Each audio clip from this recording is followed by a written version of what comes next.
let's talk about heartbreak, because it is about breaking ourselves open to become more. And I know that when I've not allowed my heart to break, it's because I was trying to control something, or I was afraid of what it would mean and how it could threaten me, right? Do you know what I mean? And I think that when the truth is to be really present with the heartbreak, like you said.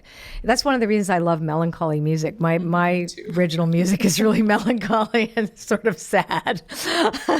But it's like this sense of, that yearning and that sense of life that comes from that. And I think that most of us have been trying to prevent the breaking of our hearts because we're afraid of what it will feel like. And yet that is the path to liberation. Yeah. Oh, it is. And for most women who have a yearning spirit, I know men yearn too. I'm not trying to put them out of it, but for women who yearn, really the only force in the world that can meet us and match us is the creator, is God, whatever you want to call it. And so, we've been talking about basically portals into the heart, and the amazing thing about the heart and what you find out when you do let yourself break open is that there's always more space. It doesn't end. And when we don't let our heart break, all we perceive is limitations. We're like stuck.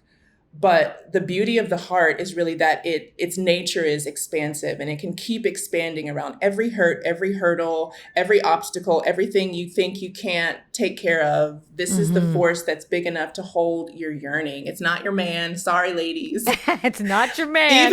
Even if you got a good man, which we both do, but it's the only force that's capable. And it doesn't mean that you have to be hurt to have your heart break. That's the other thing.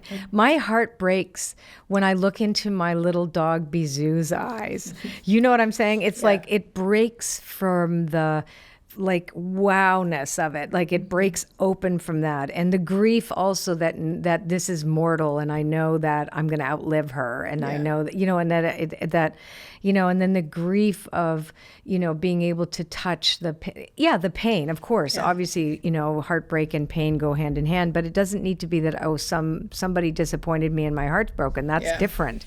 It's more of looking at life, right? And letting yourself feel that, and not, and I know this may be a little controversial, what I'm going to say, because I don't in any way want to denigrate anybody who's like an activist. I leaned in. I'm like, controversy? Oh, no, that's your favorite thing. But, rather than fight against something, it's like take the energy and build something new.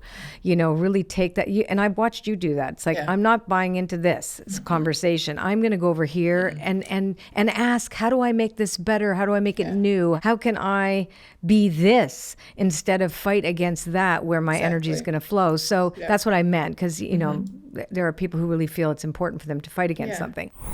Okay, if you like this podcast and you want to see more, just click over here and you'll get to see more clips from this interview. If you just want to listen, well, if you click there, you'll listen to the entire interview, available to you on any one of your favorite podcast channels.